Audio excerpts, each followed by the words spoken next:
Hello my study companions, this is Nutan Gautam and I hope you all are doing well. So in this video we will be discussing about how to prepare for IB ACIU Tier 2 and what all I did last year that helped me clear the Tier 2 exam. So first of all हम देख लेते हैं कि exam कब हो सकता है. So as per the last year trend आपका एग्ज़ाम 15 दिसंबर से पहले तो नहीं होने वाला है एनी कॉस्ट, और दिसंबर में होने के एक्चुअली कम चांसेस हैं, बट 1% हम लेकर चलते हैं कि हो भी सकता है, बट कम चांसेस हैं दिसंबर में होने के. मोस्ट प्रोबेबली 15 जनवरी के बाद और फरवरी में एग्ज़ाम होगा. ओके, सो अभी लेकिन आप जनवरी की स्टार्टिंग में लेके चलिए, आपको करना है कि दिसंबर तक आपकी प्रिपरेशन पूरी हो जाए. तो अभी हम देखते हैं कि पैटर्न क्या है एग्ज़ाम का, because pattern has changed from the last year. So last year आपका क्या एक ऐसे आता था that was for 30 marks and one प्रेसी writing for 10 marks and one comprehension for 10 marks. But इस बार क्या हो गया है कि देयर इज ऐसे फॉर 20 मार्क्स, बट अभी वो 30 मार्क्स का नहीं है, ऐसे 20 मार्क्स का हो गया है. 10 मार्क्स का कॉम्प्रिहेंशन होगा, 5 क्वेश्चन होंगे, 2 marks each. Okay, and third है 2 long form question of 10 marks each. ठीक है. First of all which is most important thing in this exam is time management, because time manage नहीं हो पाता है. एंड इस बार तो हमें ऐसे के साथ साथ 2 लॉन्ग फॉर्म आंसर्स भी लिखने हैं जो अपने आप में बहुत ज़्यादा इंपॉर्टेंस होल्ड करेंगे. 400 वर्ड्स का ऐसे होता था, बट अभी ऐसे 30 अभी ऐसे हो गया 20 मार्क्स का, तो ऑब्वियसली वर्ड लिमिट भी कम लिखनी होगी उसके अंदर. सो हमें ऐसे लिखना होगा लगभग, अगर हम 300 वर्ड्स भी दिस टाइम लिखेंगे तो that would be more than enough I guess. और अब बात आती है कॉम्प्रिहेंशन की. अब कॉम्प्रिहेंशन में 2 मार्क्स का क्वेश्चन है, तो आपको ऑलमोस्ट 3 to 3.5 लाइन्स लिखनी होती है कॉम्प्रिहेंशन में. तो वो 5 क्वेश्चंस वो हो जाएंगे. And then answer writing. अब आंसर्स 10 मार्क्स के हैं. अब हमारा ऐसे है 20 मार्क्स का, तो उसमें हम 300 वर्ड्स लिखने हैं. मैं अपने अकॉर्डिंग लेके चल रही हूँ. Okay, I am not saying कि 300 वर्ड्स कहीं पे दिया हुआ है कि उतना ही लिखना है. वो आप जब जाओगे तो एग्जाम में you will see how they would provide you the instructions, but I am just saying it with experience and with a practical approach कि कितने वर्ड्स हो सकते हैं. ठीक है. फिर आंसर राइटिंग में हमको लिखने हैं 2 आंसर्स लिखने हैं. So I think 150 word for each answer would be more than enough. ठीक है, 150 से ज़्यादा हो भी नहीं पाएगा. अब देखो हमें लिखने कितने वर्ड्स हैं. 300 वर्ड्स का ऐसे 300 वर्ड्स के 2 क्वेश्चन 600 वर्ड्स एंड ऑलमोस्ट आपका 100 and 150 वर्ड्स आपके कॉम्प्रिहेंशन के आंसर्स में भी हो जाएंगे. तो ऑलमोस्ट आपको 750 वर्ड्स लिखने हैं in 1 hour. So the time management is the key in this exam. Okay, time manage करने के लिए आपको क्या करना होगा. आप देखो MCQ फॉर्मेट वाले पेपर में आप क्या करते हो टाइम मैनेज करने के लिए, मॉक टेस्ट देते हो, मॉक टेस्ट लगाते हो. सो सिमिलरली आपको यहाँ भी मॉक टेस्ट लगा कर जाना है. ठीक, comes to how to prepare for it and what I did for the last year. अभी देखो यहाँ पे 2 कैटेगरी के स्टूडेंट्स आएंगे. 1 जिन्होंने पहले कभी एग्ज़ाम दिया है, return exam I am talking about, return exam दिया है and they know that their writing skills are good और decent enough. And the second category students would be जिन्होंने कभी रिटर्न एग्जाम नहीं लिखा है and they are also not good in writing. Okay, because इस बार वैकेंसीज बहुत ज़्यादा हैं, तो different field of aspirants have appeared in the exam. Now secondly आपको प्रिपेयर कैसे करना है, नोट्स कैसे बनाने हैं. अब जो सेकेंड कैटेगरी ऑफ स्टूडेंट्स है जिन्होंने कभी डिस्क्रिप्टिव आंसर राइटिंग नहीं लिखी है या फिर उनका डिस्क्रिप्टिव राइटिंग अच्छी नहीं है, सो वो क्या कर सकते हैं, अभी से प्रिपेयर करना स्टार्ट कर सकते हैं डेली बेसिस पर. आपको 2 आवर्स देने होंगे डेली बेसिस पर अभी से. उसके बाद जब Tier 1 का रिजल्ट आ जाएगा तो आप टाइम को इंक्रीज़ कर सकते हैं 4 hour 5 hour per day. 5 hour से ज़्यादा मत करेगा बिकॉज उतना इज़ नॉट नीडेड. आपको देखना है कि एग्ज़ाम 50 मार्क्स का है, तो उसमें आप कितना ही मार्जिन से लीड ले सकते हो. सो आपको ये भी देखना होगा. और अगर आपका एंड आई एम एज्यूमिंग कि आप लोग अदर एग्जाम्स भी दे रहे होंगे, so prepare for those exams also, because IB का मैक्सिमम चंक जो है that is dependent on the interview. फिर आप इस पर बहुत मेहनत करोगे और फिर इंटरव्यू में आपका रिजल्ट अगर पॉजिटिव नहीं आएगा then you will really regret it and you never know कि नेक्स्ट ईयर कब वैकेंसी आने वाली है. ओके, ना अब आपको नोट्स कैसे बनानी है. सो आपको क्या करना है, मैंने क्या किया था लास्ट ईयर कि आपको कुछ कोर टॉपिक्स ढूंढने हैं. कोर टॉपिक्स क्या होते हैं, for instance education, health care, women issues and AI, social media, and then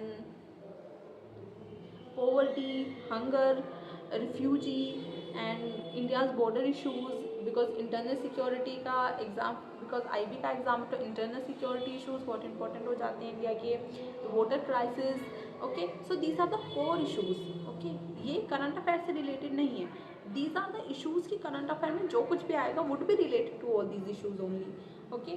so आपको एक टॉपिक उठाना है, सो मैंने भी लास्ट ईयर यही किया था, मैंने एक टॉपिक उठाया हेल्थ केयर पे जो जो अभी रिसेंट में टॉपिक चल रही हैं, जो जो इंडिया में पॉजिटिव्स हैं, प्रॉब्लम्स हैं, एंड गवर्नमेंट की स्कीम्स जो चल रही हैं हेल्थ केयर से रिलेटेड, एंड एआई कैसे उसमें हेल्प, न्यू टेक्नोलॉजीज उसमें कैसे हेल्प कर सकती हैं, ओके, देन करंट इश्यूज़ क्या हैं उस टॉपिक से रिलेटेड। सो आपको सब लिखने हैं एंड डिफरेंट डायमेंशंस में लिखने हैं। वो आपने बहुत जगह सुना होगा कि social, political, economical dimension and gender equality के बेसिस पर, मतलब सब डायमेंशंस आपको कवर करना है। सिमिलरली आप विमेन के इशू पे करोगे, सिमिलरली आप एजुकेशन पे करोगे, और कैसे करोगे वो आपको क्या करना है, आपको कोई पर्टिकुलर सोर्स या कोई बुक कुछ नहीं लेना है, बिल्कुल कुछ मत लीजिएगा, because that would not be helpful. आपको क्या करना है, you just have to type the topic. For instance आपने एजुकेशन डाला, education in India, okay, UPSC आगे आप डाल सकते हो, इफ़ यू वांट आगे डाल दो यूपीएससी, ओके। सो उसके बाद आपके पास बहुत सारे वो आ जाएंगे आर्टिकल्स, डिफरेंट इंस्टीट्यूट्स के भी आ जाएंगे जो सिविल सर्विसेज की प्रिपरेशन कराते हैं। फॉर इंस्टेंस आपके पास दृष्टि आईएएस एक इंस्टीट्यूट है, वो बहुत सारे आंसर्स डाल के रखते हैं अपने, और वो पूरे आंसर फॉर्मेट में, ऐसे फॉर्मेट में डाल के रखते हैं, इंट्रोडक्शन, बॉडी एंड कंक्लूजन। सो आप उनको पढ़ सकते हैं, उनसे फिर अपने नोट्स बनाइए। और नोट्स कैसे बनाने हैं, आपको बहुत ही क्रिस्प नोट्स बनाने हैं। आर्टिकल आपको नहीं पढ़ना है, आपको कम से कम 5-6 आर्टिकल्स पढ़ने हैं। 5-6 आर्टिकल्स पढ़ो, उनमें से जो बेस्ट पॉइंट्स हैं वो अपने नोट्स में रखो। और आपको नोट्स कैसे बनानी है, जिस फॉर्मेट में आप आंसर लिखोगे। अभी I think you must have known कि आंसर कैसे लिखते हैं, ऐसे कैसे लिखते हैं। पहले इंट्रोडक्शन आपको लिखना होता है, वो इंट्रोडक्शन आपको बहुत ही कैची होना चाहिए, because first impression is the last impression. So introduction आपका बड़ा कैची होना चाहिए, उसमें कोई भी डेटा लिखो, कुछ जो टर्म क्वेश्चन में दे रखी है उसको एक्सप्लेन करो, ठीक है। और फिर आपको बॉडी में डिफरेंट डायमेंशंस लिखनी है, एंड देन कंक्लूजन आपको लिखना है। कंक्लूजन में कोई भी वे फॉरवर्ड आप दे सकते हो, कोई गवर्नमेंट की स्कीम है, या फिर आपके दिमाग में कोई बहुत ही इनोवेटिव सी अप्रोच है, आप वो भी लिख सकते हो। सो आपको नोट्स भी उसी फॉर्मेट में बनाने हैं, ठीक है। वंस आपके पास 2-3 पेजेस का इकट्ठा हो जाएगा एक टॉपिक से रिलेटेड, वो क्या बोलते हैं उसको, कंटेंट इकट्ठा हो जाएगा 2-3 पेजेस का, फिर लास्ट में आप उसको ना एक जॉट डाउन कर लेना कि इंट्रोडक्शन मुझे ये वाला लिखना है। जब आप 5-6 डेटा पढ़ लोगे उस टॉपिक से रिलेटेड, तो आपको उसमें से बेस्ट डेटा चूज़ करना है कि ये बड़ा कैची सा है और ये बड़ा ईजी है to remember, easy to understand है, सॉरी, उसको आपको राइट करना है। और उसको इससे क्या होगा, आपके पास आपका एक रेडीमेड इंट्रोडक्शन होगा, रेडीमेड कंक्लूजन होगा। सो आपको सब कुछ रेडीमेड करके जाना है, बिकॉज 1 आवर में आप वहाँ पर इंस्टेंटली सोच भी लो, फिर उसमें से आपके पास 4 डेटा आ रहे हैं, उसमें से आप फिल्टर आउट कर रहे हो क्या लिखना है, एंड देन 4 कंक्लूजन आ रहे हैं, उसमें से फिल्टर आउट करने हैं। सो और आपको लिखना भी at the same time. So 1 hour में it is impossible to do. First of all आपको याद रखना है कि कोई बुक नहीं लेनी है, कोई रिसोर्सेज नहीं खरीदना है, इंटरनेट से करना है जो कुछ भी करना है। सेकेंडली आपको अपने खुद के नोट्स बनाने हैं। थर्डली हाँ, आपको मॉक टेस्ट देकर जाना है, और टाइम मैनेजमेंट सीखना है, ठीक है। Now comes to the question answers. अभी आपके ऐसे तो वैसे हो जाएंगे, अब आपके क्वेश्चन कैसे होंगे। ऐसे का क्या है, आपको 3 और 4 टॉपिक्स दिए जाएंगे। लास्ट ईयर हमको 5 टॉपिक्स दिए गए थे, उनमें से चूज़ करके हमें लिखना था ऐसे, ठीक है। उनमें से एक टॉपिक था वीमेन से रिलेटेड, वीमेन एजुकेशन से रिलेटेड, एक टॉपिक था एआई से रिलेटेड, एक टॉपिक था समथिंग इंटरनल सिक्योरिटी से रिलेटेड, एक टॉपिक था टूरिज्म से रिलेटेड। तो ये सारी कोर टॉपिक्स हैं। तो जब आप इन कोर टॉपिक्स को कवर कर लोगे ना, so there is no chance कि इनसे बाहर कुछ आएगा। एटलीस्ट एक ऐसे तो ऐसा होगा जो आपने लिखा होगा, जिसके बारे में जो टॉपिक पढ़ा होगा, ठीक है।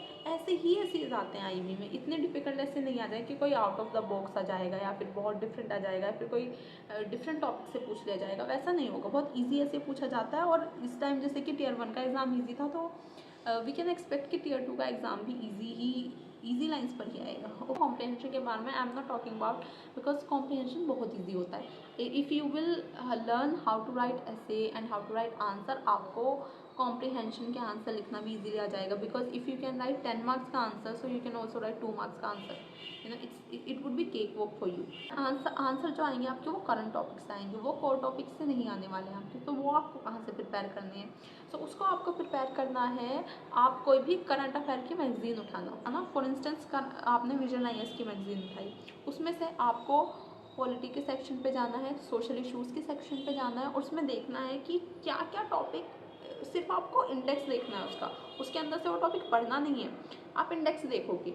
जब आपका एग्ज़ाम होगा उससे 2-3 मंथ पहले की आप, या फिर अभी से आप स्टार्ट कर सकते हो, जो अभी अक्टूबर मंथ की मैगजीन आएगी, नवंबर की आएगी, दिसंबर की आएगी, सितंबर की आई हुई होगी, कि उसमें देखना है करंट अफेयर्स के क्या क्या टॉपिक इंपॉर्टेंट है, और आपको देखना है कि करंट अफेयर के वो टॉपिक किस मंथ में बार बार रिपीट हो रहे हैं।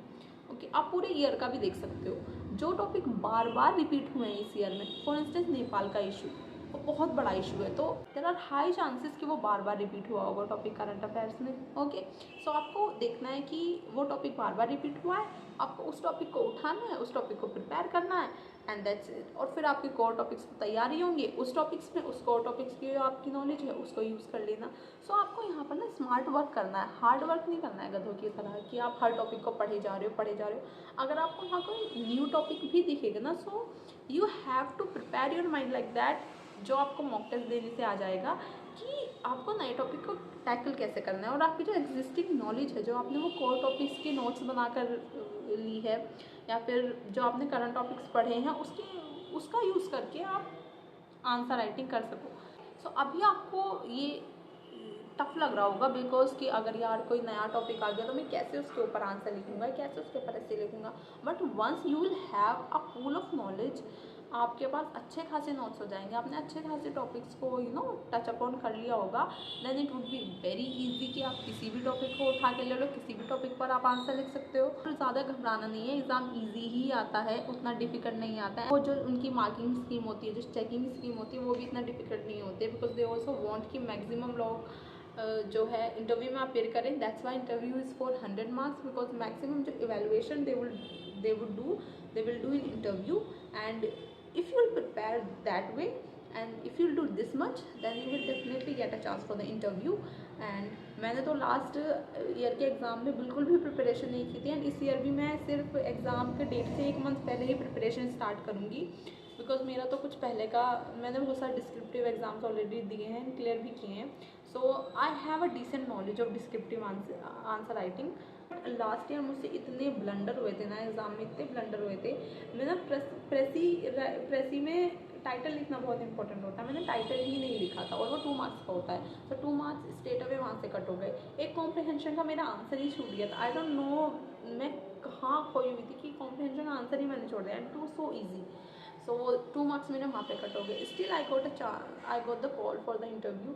सो आप लोग का हो जाएगा, इतना टेंशन मत लो, बस प्रिपेयर करो अच्छे से, and stay believe in your self. यहाँ अगर कोई भी डाउट इस वीडियो में बच गया है, बिकॉज ऑलरेडी वीडियो बहुत लंबी हो गई है, सो आप कमेंट कर सकते हैं, either I will reply you there only, और मैं दूसरी वीडियो बना दूँगी अगर डाउट ज़्यादा हुए तो, और मैं अपने नोट्स भी दिखा दूँगी फिर नेक्स्ट वीडियो में कि मैंने किस तरह से नोट्स बनाए थे, एंड वो मेरे नोट्स हेल्प भी किए थे, उसी से रिलेटेड एक टॉपिक आ गया था एग्जाम में, मैंने वो लिख दिया था, and that was it. So yeah, all the best for your future endeavours, bye bye.